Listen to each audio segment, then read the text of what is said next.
kuningaskotka Janne Ahonen tämän loistelijaan aivan käsittämättömän hienon kauden huipennukseen viimeiseen hyppyyn Lentomäessä Planicassa. Tommi Nikusen merkki kestää siellä hetken.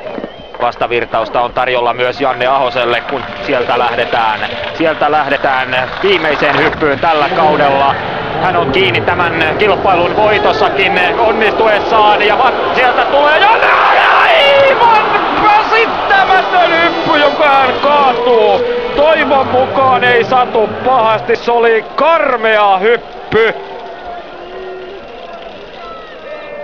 Kaamea hyppy, nyt menee jo liian vaaralliseksi tämä touhu.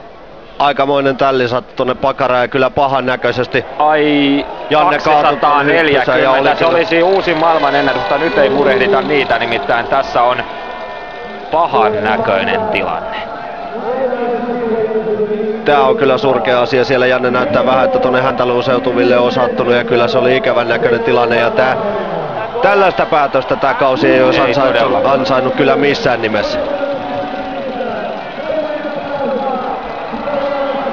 Muistakaa nyt kaikki, niin kuin mekin täällä, että nopeus on yli 100 kilometriä tunnissa reippaasti hyppyrin keulalla ja tästä lähennellään 100-230 kun pudotaan. Kyllä, mutta nyt Janne latasi kyllä täysillä tähän viimeiseen hyppyyn eikä varmistellut yhtään ja on todella loistava suoritus. Kyllä sitä parasta Jannea mitä ollaan nähty, mutta Janne on vaan niin korkealla tällä. Jannelle on vaan liikaa vauhtia joutuu ottamaan hyppy alas ja kun tullaan tasamalle, niin tuo isku on todella kova ja vielä tuon suksien päälle lyö Häntäluunsa, niin varmasti tekee kipeätä, mutta toivotaan nyt, että siellä ei ole mitään pahempaa, että olisi pelkkä kova tärsky vaan, ettei olisi käynyt kumminkaan luitten eikä minkään muunkaan päälle.